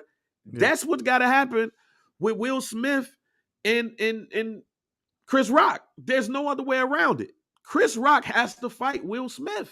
Yep. You can't smack me in front of millions of people worldwide and my peers and expect me to just be like, all right, cool. People got to understand the magnitude of a slap. An open hand slap, bro. That's the ultimate disrespect, fam. And I wasn't able to retaliate? Yeah. You walked off on me? Yeah. And sat down? And then proceeded to yell at me? Like you G-checked them, bro. In front of everybody. In front of everybody. Yes. We have to shoot the fair one. We got whenever. It don't matter. We can take your time whenever you're ready. At the end of the day, bro, Will Smith owe Chris Rock a fair one. They gotta go. They gotta go. They gotta go. They got to. They gotta go 3-4 rounds, whatever. However it's gonna go. It is what it is, bro. Ain't no way in hell somebody gonna smack me like that and then just walk off, fix their jacket and walk off. Hell no. Nah. In front of millions. Again, the only people who didn't see that was Russia. Yeah. That's it. Then we saw Japanese footage. It was like, doing, doing. Yeah. Not millions, billions of people saw this. Look, man. Atlanta versus New York.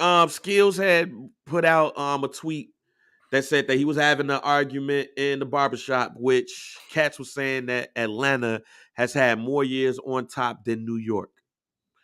And it seemed to be a great argument. And we had a couple of people up in the joint, up in the pod group, weigh in on that. Mike, hip hop will be 49 years old this year. In your opinion, has Atlanta been on top as many or more years than New York? No. What year would you give Atlanta? 2010 up until now. Oh, so you give them 2010? Shit. I'm giving them 2010. You have to really look at it like this. So let's do a quick history. Let's do a quick breakdown. Okay. Shout out to DJ Kool Herc. Hip hop started. DJ Kool Herc put hip hop on the scene around 73. Yeah. But when you really look at it, let's look at the years. So of domination between New York versus Atlanta. Okay. Atlanta in the 80s, non-existent. In the 80s, you could start with Run DMC. Okay. You could start with Run DMC, New York. You could go LL Cool J. You can go Big Daddy Kane. You can go EPMD, go KRS-One, and so forth, Eric B. and Rakim, so forth and so forth. Mm-hmm. That's the 80s. New York got it. 90s. If you start off the 90s, you could start it off with Tribe Called Quest, Wu-Tang Clan. Yes, sir. Nas. 90. And then we want to say when did Atlanta actually hit the hip hop scene? 95, 94. Outkast. Yeah, 95 South got something to say. Goody Mob.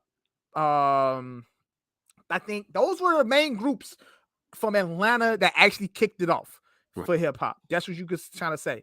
But also, you go through the 90s, you still got Hove, you still got DMX, you still got Notorious B.I.G., of course. You know what I'm saying? You got Diddy, Mace, and the whole Bad Boy era doing their thing in New York. So, and at the end of the day, compare that up against, you know what I'm saying, everything that was rolling out of Atlanta through that time, non-existent for Atlanta. So that's already 20 years of domination for New York. All right. So let's go to the 2000s. 2000 scenes, all right, cool. Now, Atlanta cooking now, 2000.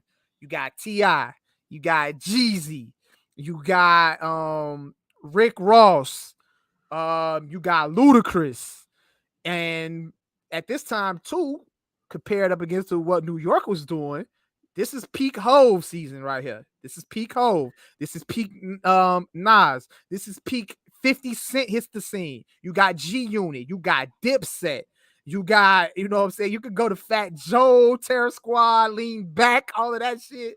You know what I'm saying? Compared up against to what was going on with Atlanta. I mean, Atlanta was cooking though. But I'm taking 2000 up against 2000 New York, up against Atlanta 2000. Yeah. That's 30 years. So we got 30 years already. So that's 3-0 New York. Go to 2010. All right, cool. Here we go. Future. You got Gucci Mane. I mean, Gucci Mane was emerged on the scene in the 2000s, but you know what I'm saying? They rolled over into 2000. Right. You got other artists also rolling over into 2000, the 2010s. Rick Ross was still hot. He's steaming at this time. You got Future.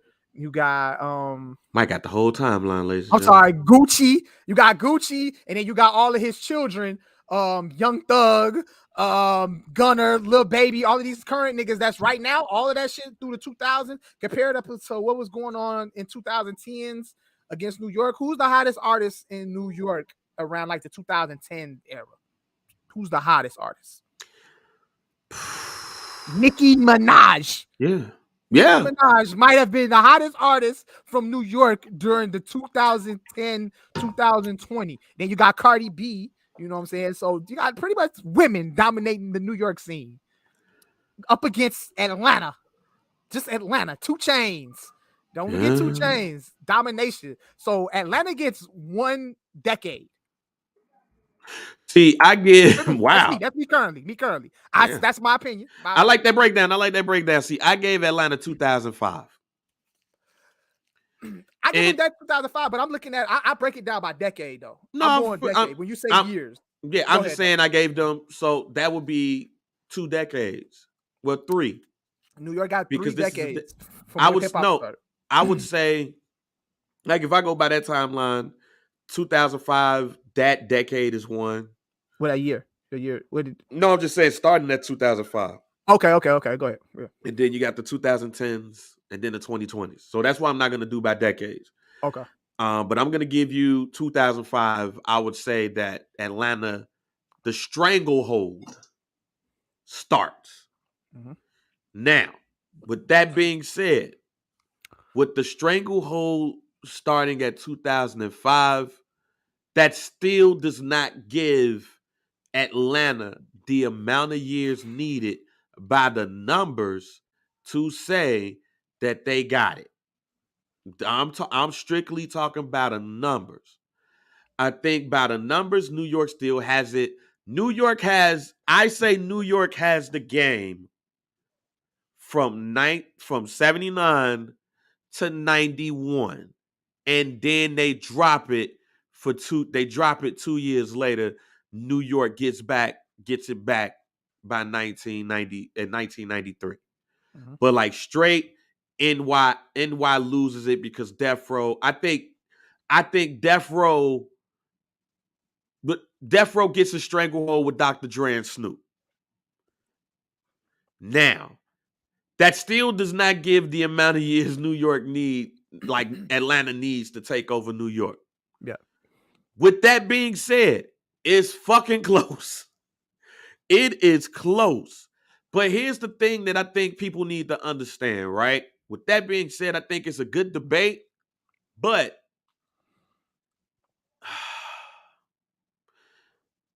we don't do this with other brands. Mm-hmm. We don't do, and what I mean by this in particular, we don't say like New York had the R&B scene on lock in 1989. New Jack Swing came up in there and boom, boom, boom, boom, boom, boom, boom.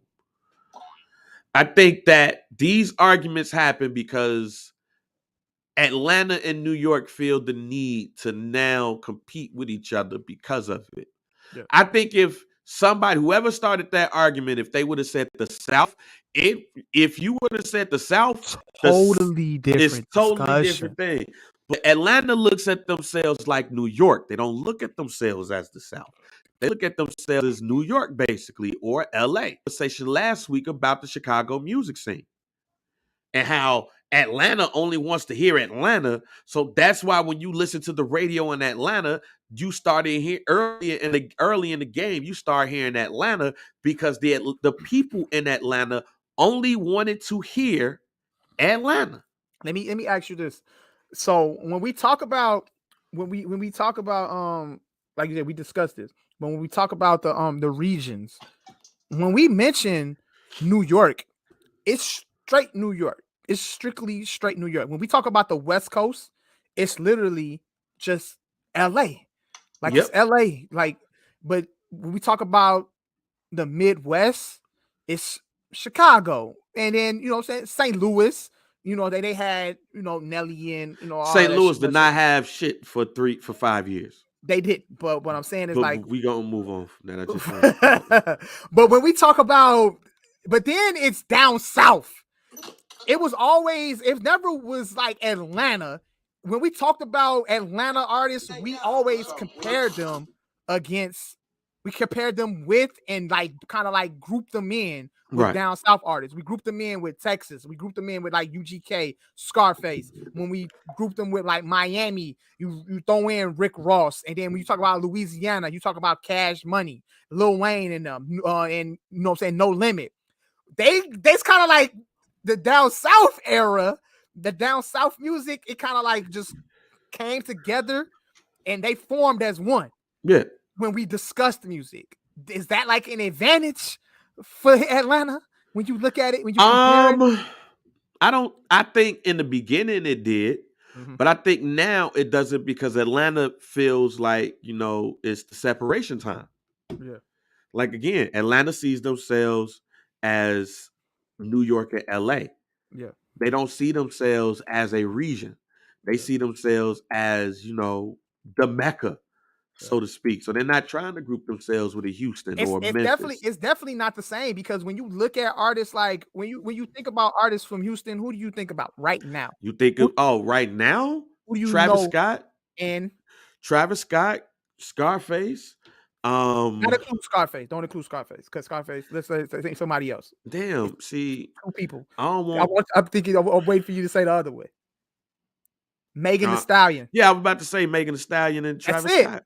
That's it. See, back when it was down south versus New York versus West Coast, you had Swisher House, you had UGK, you had Scarface. It was more diverse. It was more well-rounded. You know what I'm saying? It ain't not like how it used to be, though. But like at this point, it's strictly just Atlanta. That's why Atlanta got it right now because it ain't really nobody else. All of the artists, the popular hip hop artists right now, majority of them are from Atlanta currently, right now. Who's from Miami right now? Who's coming out of Miami right now? DJ Khaled. DJ Khaled. He's not even a fucking rapper, bro. You got Ross. That's it. And Ross ain't making nothing hot right now. The hottest Atlanta has it currently, right now. And I don't even think it's a point where it's like, yeah, Atlanta artists. I don't think they consider themselves Atlanta artists. They just, it's just like, I don't know.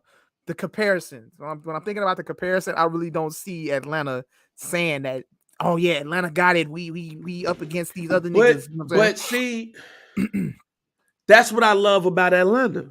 Mm-hmm. When people talk all this Atlanta, this Atlanta, that. See, Atlanta could not like, you could be in Atlanta and not like another Atlanta rapper, but at the end of the day, we Atlanta, so I don't fuck with you. I don't fuck with you either, but Atlanta's Atlanta. Mm-hmm. You don't get that in a lot of places where I don't fuck with you, but Atlanta. Uh-huh. And we could still beef and have that. You know, Gucci Mane and Jeezy beefed for years. And let me say this too. I want to shout out Atlanta. And shout out to Memphis. I always don't. And Memphis kind of, you know what I'm saying? Has Memphis. And when I think about, and when you might mention Memphis is a very underrated scene. It has been a very underrated scene in hip hop for years with 3 6 Mafia, with 3 6 Mafia, with Tila, with A-Ball and MJG being from Orange Mile, which is, you know, basically Memphis. with Yo Gotti, Young Dolph, Black Youngster, Moneybag Yo, now Black Youngster. The producers. Like you can make an argument that trap started in Memphis. Yep. You actually can make that argument that that's what trap came from. Because they wasn't rapping like that until, so you can make that argument. I'm not going to make that argument because it's not an argument for me to make because I'm neither from Memphis or Atlanta. Yep. But you can make that argument if you wanted to. Yep. See, the thing is that they support the crib. And I'm not talking about the rappers in this case now. I'm talking about the fan base. Like, people move to Atlanta and support Atlanta. See, that's the crazy thing here. All right. Deion Sanders moved to Atlanta and became Atlanta. When you look at it, Deion Sanders is one of the first sports celebrities to go to Atlanta and turn the city up. Yep. Deion Sanders, correct me if I'm wrong, is from Florida. And he went to Atlanta and turned that shit up. Too Short is from Oakland. Moved to Atlanta and turned that shit up. He was one of the first rappers that I could think of that moved to Atlanta. People move to Atlanta and supports Atlanta. People move to LA and support LA. People move to New York and support New York. Who the fuck moving to Chicago and supporting Chicago? Sports players, athletes. Michael Jordan was born in New York and raised in Wilmington, North Carolina. Yeah. And he's more synonymous to Chicago than most artists are. That tells you a lot. And I love my city, but that tells you a lot. And it's the third biggest market in the United States. We're talking about that.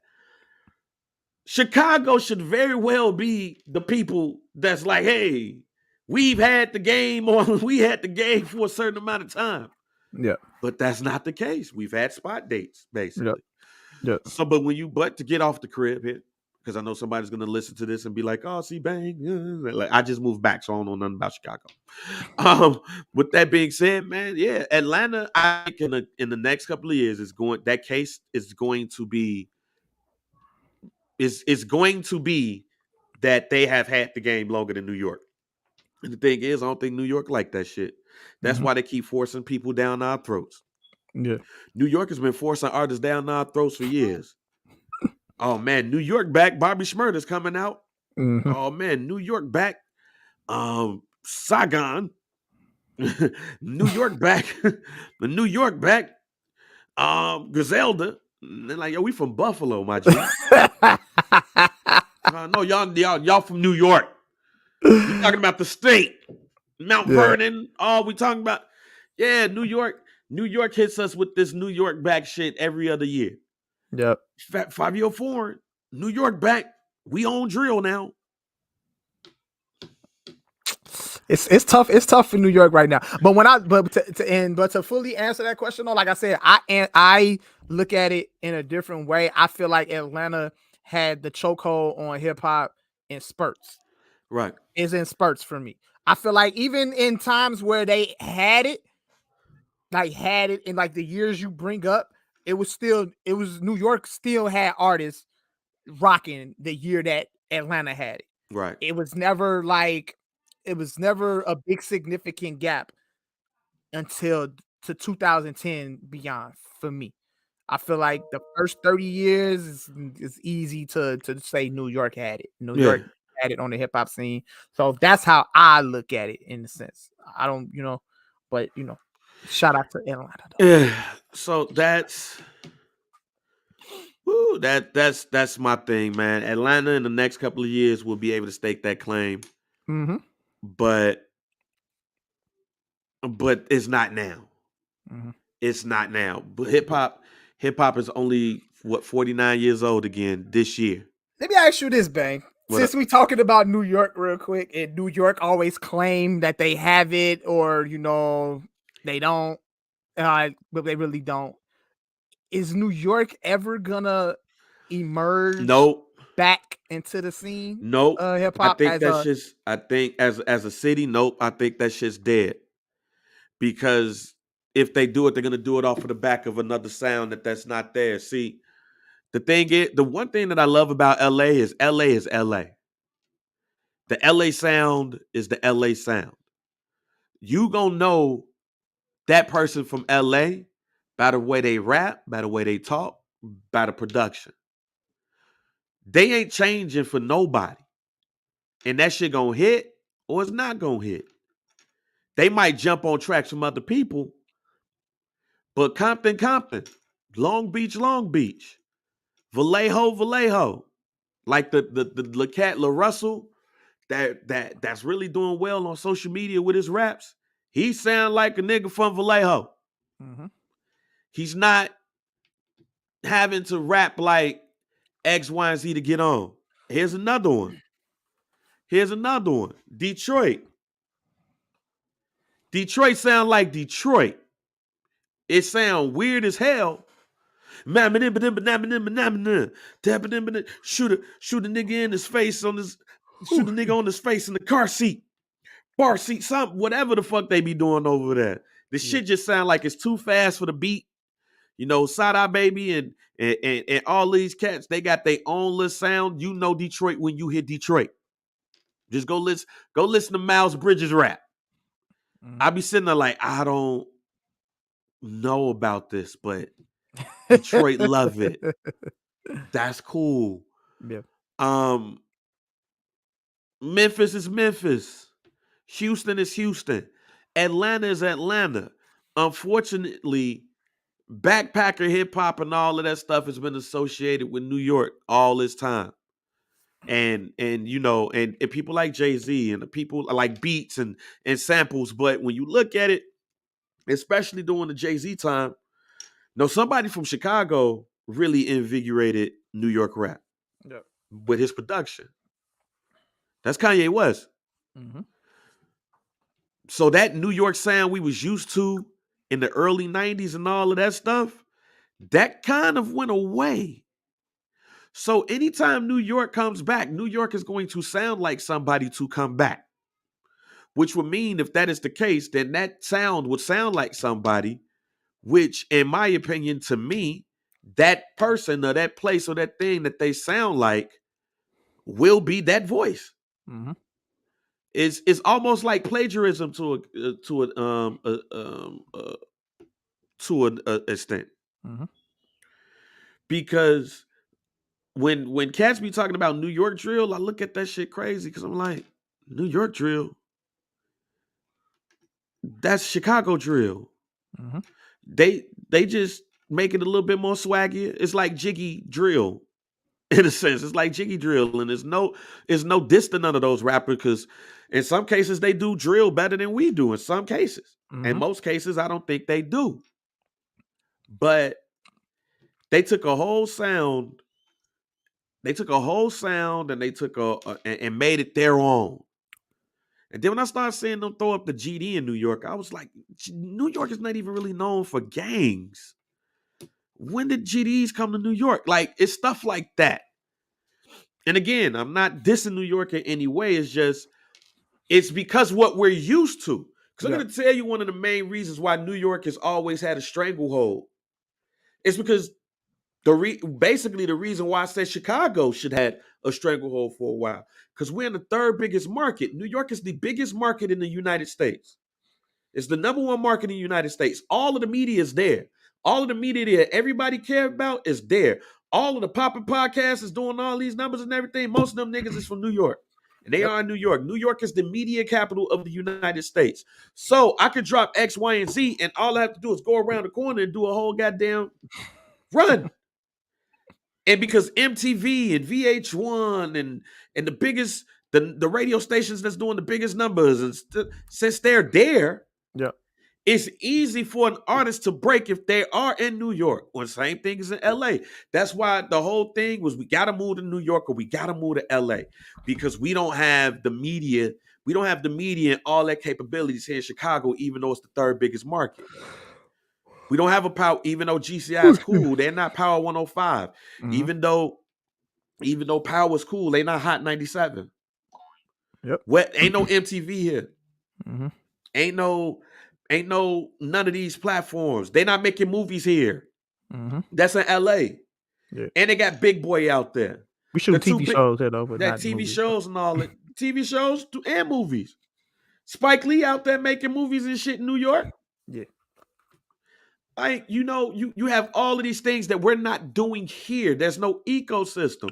It's an ecosystem there. So Atlanta thought that they had to go to New York to prove to New York that, yo, we East Coast too.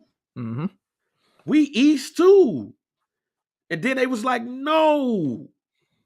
We got LaFace down there. We got record labels and everything moving. Oh, now people coming down south because it's cheaper to do all of these things and make all of these movies. Tyler Perry got a whole goddamn studio down there. Now when you do award shows and all of these things, it ain't just in New York and LA. It's in Atlanta. Yeah. What award show ever been done here in Atlanta? I mean, in Chicago. An award show? Yeah. None. I even say this. We can't get the Super Bowl because Soldier Field is terrible and it's an open air stadium. Super Bowl soon to come though. I mean, soon to come, but that's coming. Yeah. But we ain't got that. So Super Bowl ain't gonna come down here. Super Bowl come to Atlanta because we got that big ass dome. And it's warmer. And it's warmer down there during that time. Yeah. So you got that part right there. It's the strip clubs. I talked about the strip clubs last. So you got the strip clubs and the atmosphere. You got nothing but black people down there too. That atmosphere. It's Black Hollywood. Celebrities stay in Atlanta because it's cheaper to stay in Atlanta because all of the land in Atlanta. What we gonna get money and move to Oakbrook? Unincorporated Oakbrook, unincorporated Naperville. We gonna move to Hickory Hills? No, we gonna move to Plainfield. We gonna move to Deerfield. Where we gonna move to? Lake Forest. So then we got to go all the way 45 minutes from where we at to go home and still get followed and shot. No, or sometimes the expensive places seem cooler to live. Let me go get this brownstone in Brooklyn. Right. Or let me go get let me go stay in this condo in Manhattan, in the media capital of the world. Yeah. We ain't got that here. Well, we got it, but it's not sexy. Yeah. Atlanta is sexy. And right now it is sexier because according to reports, all of the sexy women are in Atlanta. Or they go there. Mark say all the time, you a 10 here, but you a 3 down there.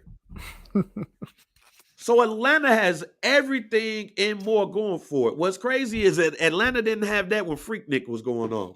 Yeah. Freaknik happened. That wasn't happening. Yeah. I still wish I was old enough to go to Freaknik. We ain't gonna never get a Freaknik again, but we go to Magic City. Yeah. We take what we can get. We take what we could get on that. So it is what it is. And that's something that, I mean, it ain't shit you could do. Ain't nothing you could really compete with that either.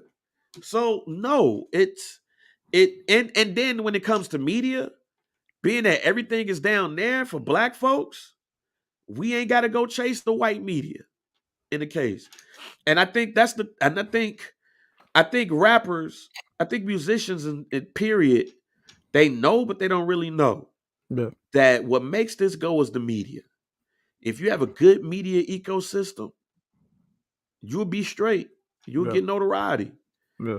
That's why when Fake Short Drive and Ruby Hornet was at that Zenith, that was that 2012 shit. And everybody was coming here and looking at what was going on here.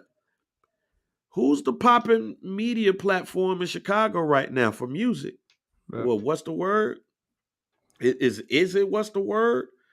Illinois radio do a great job.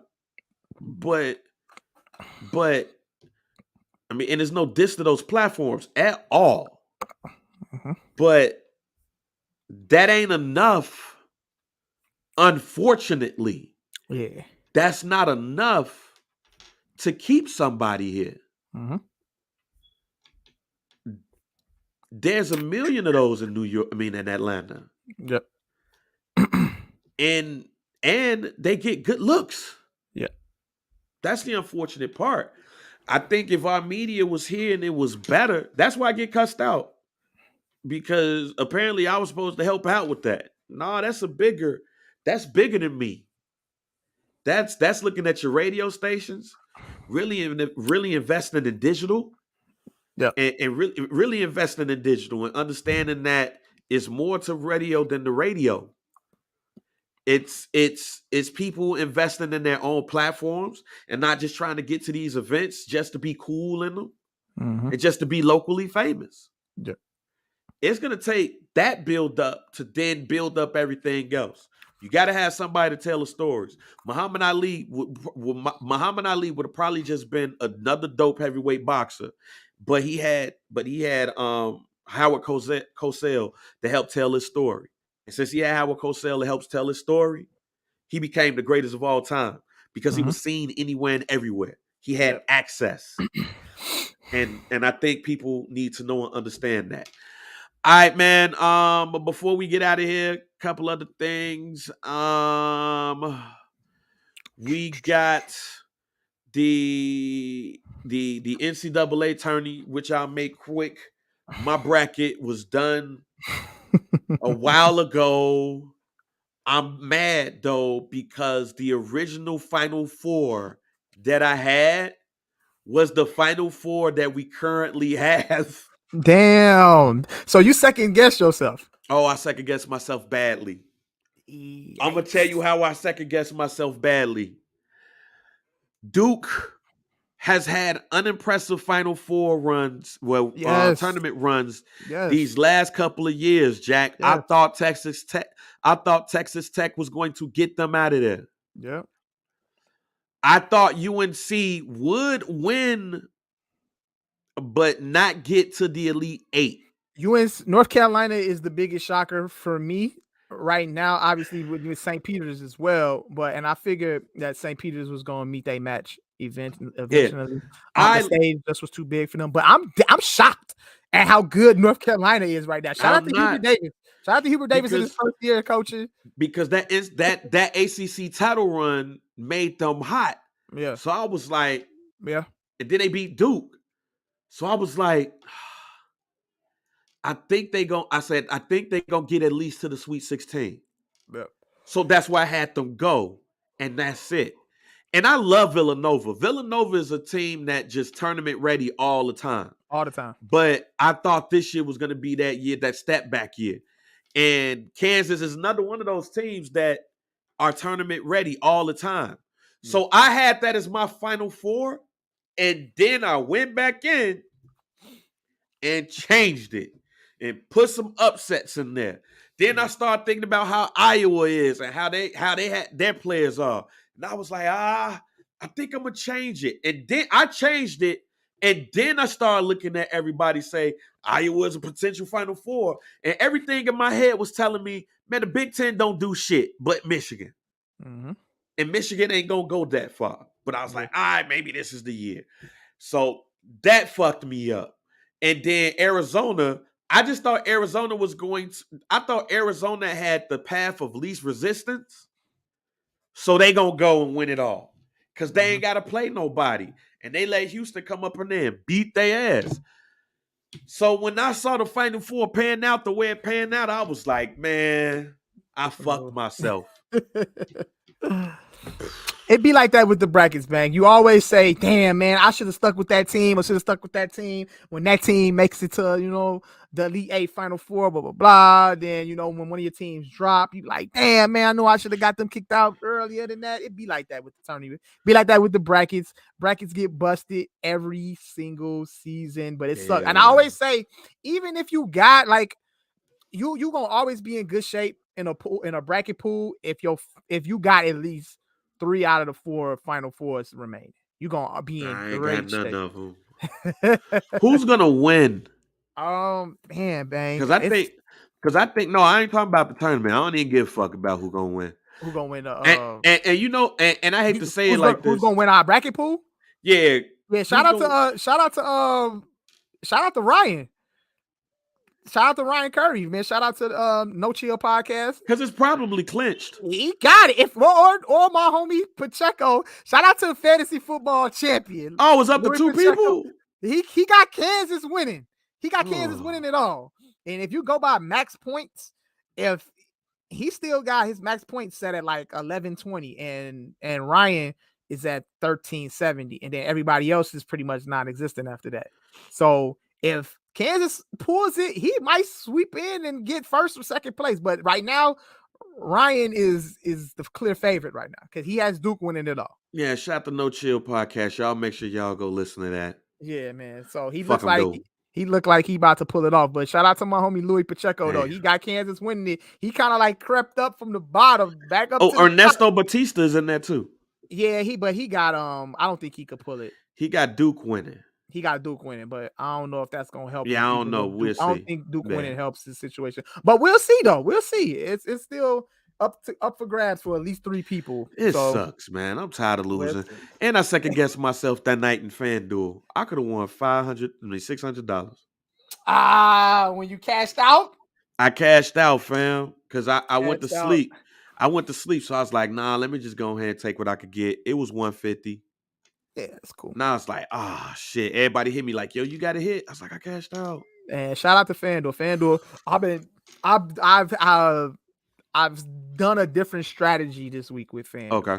Been going big money on little shit. I've been doubling my money. Oh yeah, that's what I've been doing. Been doing a double up. So last week last week FanDuel had a promotion.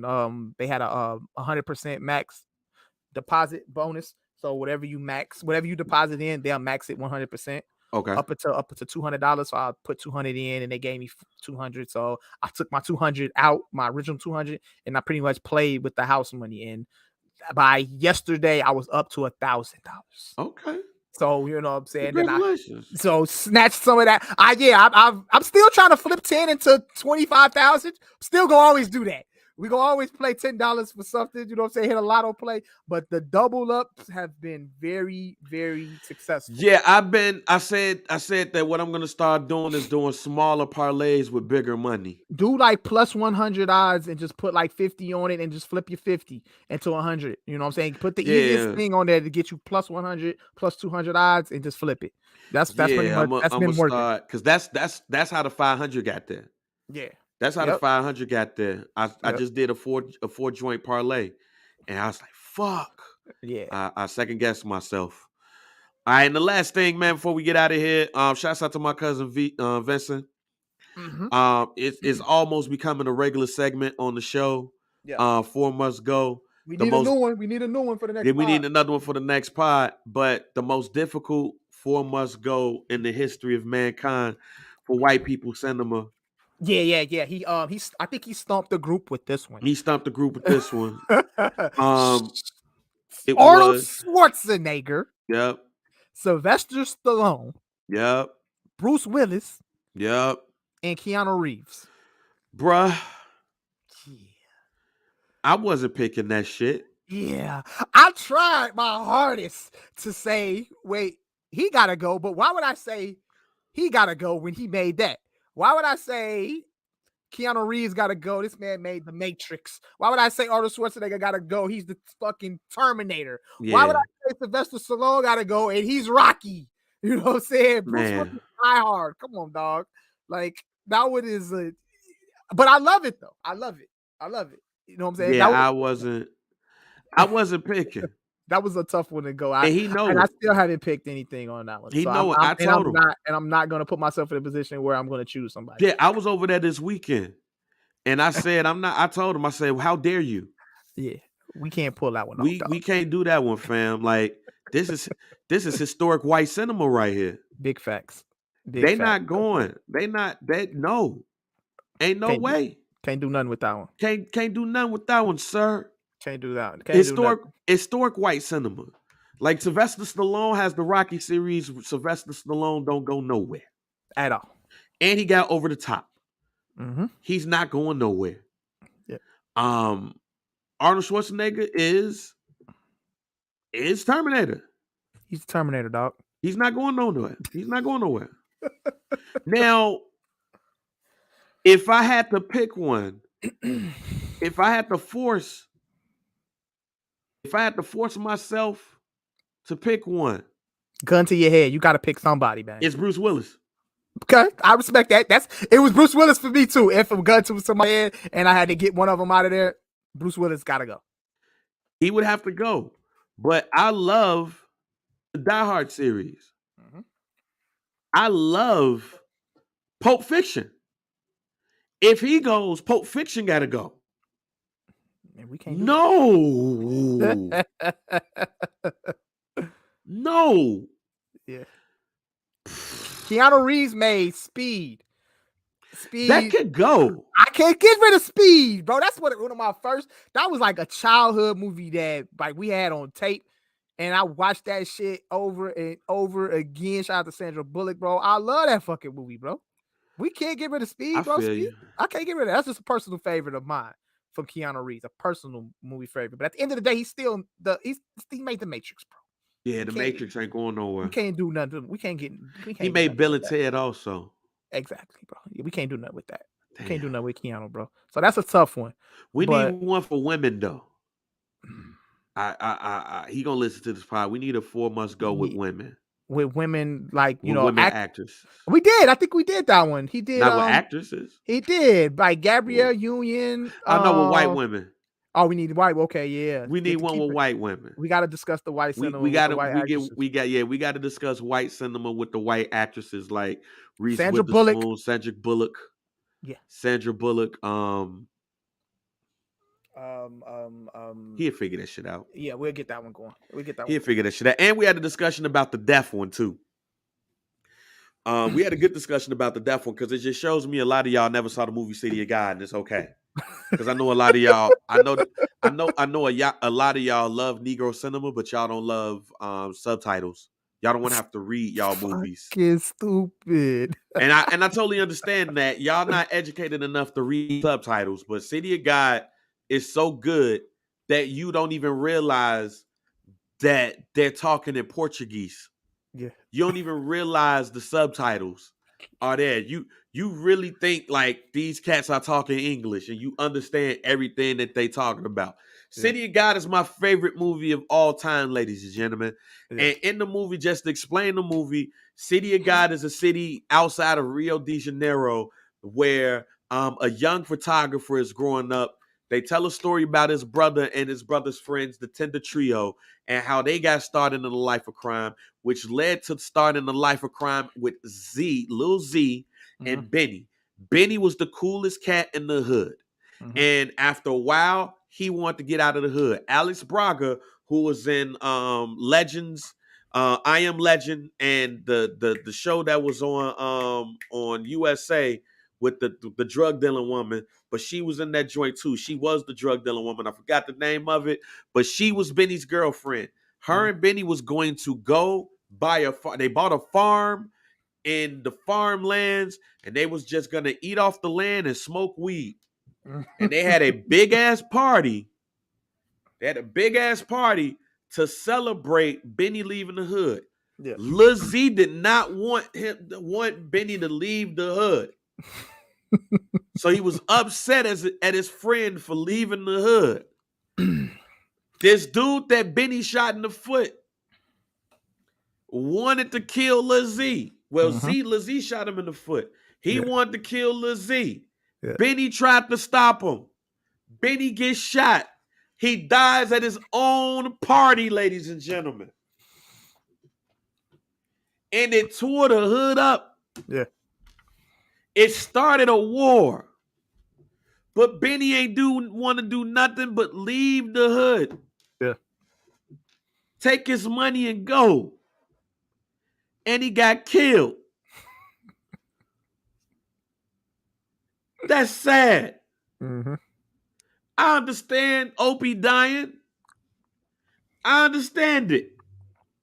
Because that shit was sad. But all Lil Z was trying to do was get out the hood. I think it's just being more. It's more with Opie, bro. It was like you was too invested in him and watching. It was like I think it's more easier to be invested in a TV character than it is a movie character. No, So I get it, but Opie. I mean, I was sad about the Opie death too. Yeah, but Opie just kept getting himself up in dumbass shit and not leaving the gang alone. Yeah, because they ain't fuck with him. They killed his daddy. They killed his girlfriend. They ain't give a fuck about him. mm-hmm. And he took an L for Jax, the only person that loved him.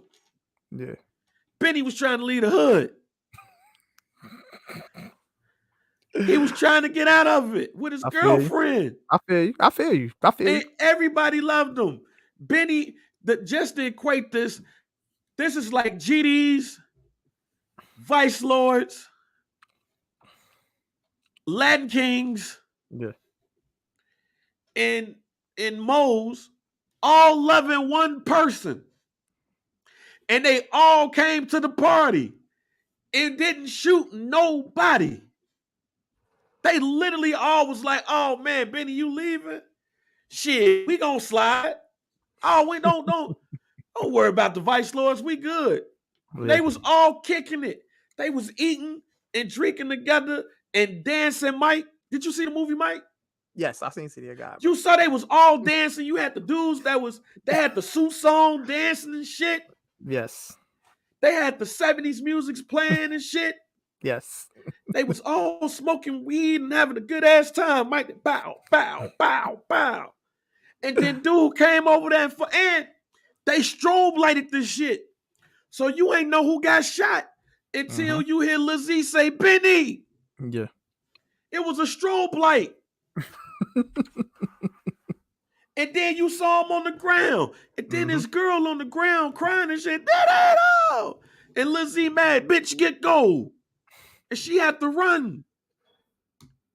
Mike. I understand, Bang. I understand what you're saying. I don't think it's no wrong answer in that one, except Ricky. I mean, Ricky should no wrong just zigzag. Stupid as fuck. Ricky should just zigzag. I did thought I think it was Scientific who put that though. I too thought Ricky was dead in real life. Oh my god. I too thought Ricky was dead in real life. I'm not gonna lie. I too thought Ricky was dead in real life.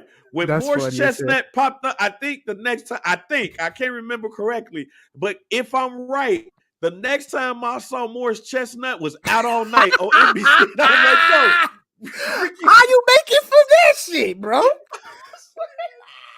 No, the bullet holes went directly through you, dog. How you survive that shit? How you? What is going on here? Oh my god! It's crazy. In wrestling, I knew who people was when they left, but in movies, when Ricky died, I thought it was it. Crazy. I see Morris Chestnut on Out All Night, and I was like, "Yo, Ricky alive?" Dumb as hell. It's a whole other character. I'm still thinking, man, Ricky made it. I thought he died on the couch. That's funny as hell. Ice Cube them tripping. Ricky made it. It was wrong. Yeah, all right, Scientific. We here, Jack. I thought he was dead in real life too. Oh my god! I thought he was. It's just a movie, guys. It was just I mean, the shit came out in 1991. Mike, I was 9. Yeah, I understand. I was 9 years old. Like, that is hilarious. I didn't know what the hell was going on. He was 9 years old, man. Ricky's dead, fam.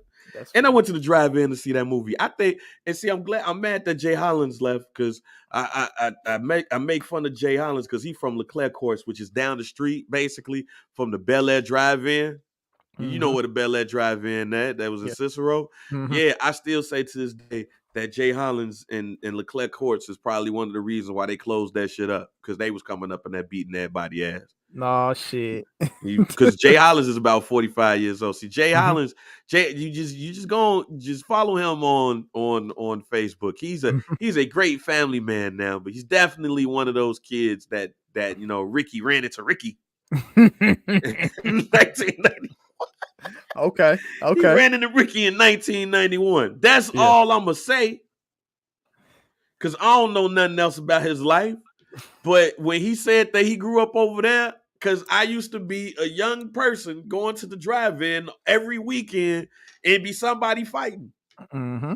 It'd be somebody fighting. Yeah. To the point where they was like, "Oh, you gotta close this shit up." I never been to an actual drive-in movie over there. Bro. Oh man, yeah, I'm more fully aware of it. Though. Nigga, the Bel Air Drive-In was the shit for the family, man. It was just put a nigga in the trunk, put somebody in the trunk so they get in free. Crazy. Then, you know, you get up. I literally saw damn near every movie I've ever seen in my life in the 80s and early 90s at the drive-in. Like Nightmare on Elm Street from 3, 4, 5, and 6. I saw up in there. Boys in the Hood, Menace to Society. I saw all the movies at the age that I was. I had no business going to the movies to I was just about to say, fam, you literally, the list of movies that you saw. All of the R-rated movies, fam. At that age, nigga, is mind-blowing, bro. And it's not like my father and my mother would go to the movies and like they'd stay woke. Well, the only movie my father did not go to sleep on at the drive-in was the 5 Heartbeats. Other than that, saw the 5 Heartbeats. Where? At the Bel Air Drive-In. Yeah, we was in that joint till it closed, and we was sad when it closed. I wanted that joint to stay open when I got older because I wanted to do it to a girl at the drive-in. That's what I wanted. That was a goal of mine, Mike. I wanted to be older, get a car. What young teenager at that time would want to do that? And go to the drive-in and stain at the drive-in. But they closed Bel Air Drive-In because of Jay Hollins now. Crazy. Like, man, y'all messed up my dream. You know, I want to take my my father's Buick Regal. No, it's Delta 88. I want to take my father's Delta 88. And it was blue too. It was baby blue, Delta 88. I want to put some sounds in it and that thing and take a chick to the drive-in and be like, man, I don't even want to watch this movie no more. But nope, they closed the drive-in on my ass. All right, man, you got any hot takes, G? Nah, man, no hot takes. But shout out to everybody in the Some Dude Pod Fantasy Basketball League. We in the Final Four right now. Shout out to me, Sean Keese. Shout out to Joe Flowers. And shout out to the boy Dre Jr. We got the Final Four cracking right now. I'm going up against Joe Flowers. He on a 20-game win streak, nigga. God damn. I'm finna try to slay the Giant to get to the finals, and hopefully I get to meet Sean Keese in the finals because I owe him one. Sean Keese Tamar. And he is the defending champion. So okay, I'm gonna try to slay the dragon there. You know, I'm trying to slay 2 dragons to get the title, man. I'm gonna try to hold it down for the Some Dude Pod crew. You know, in the fantasy basketball, been very intense this season. Very intense. Okay. Been up and down. You know, obviously, you know, with fantasy basketball, bro, you gotta literally change the lineup every fucking day. You gotta That's why I can't do it. I ain't got enough time. You gotta remember to change the lineup every day, and you gotta be real swift with free agency. It ain't like football. I ain't got enough time. See me every week. But other than that, though, nope, no hot takes. I think we straight, bro. I ain't got man, I just repeat what I said earlier today, man, in the pod. Nobody really has no wrong answers in this Will Smith thing. So everybody trying to one up everybody with these takes, these think pieces and stuff like this. Y'all need to stop. 2 things can be wrong at the same time in this situation. 2 things can be right at the same time. At the same time, I do believe though that Chris Rock is the friend that plays too much. And Will Smith was that friend that was like, yo, I'm tired of you playing too much, because it seems to me that there's a track record between them. Yep. So it is what it is at that point. I wouldn't and at the end of the day, we are, you know what I'm saying, friends, but Chris Rock is in his head, should be thinking, you owe me the fair one. Right. And that's the way that I regardless if I play too much. If you want to say if you want to say protect black women, protect black women. If you want to say that Will Smith was wrong for smacking him in public like that, you could go ahead and say that. I have no dog in that fight. If you want to say Chris Rock was wrong with doing the joke on Jada Pinkett Smith because she has alopecia, okay, you ain't wrong on that either. But you know what's right here? Chris Rock owes Will Smith a fair one. They need to fight head up, because Chris Rock was slapped in front of millions of people. The only people that didn't see it was Russia. You can't slap a black man in front of millions of people and think that it's over.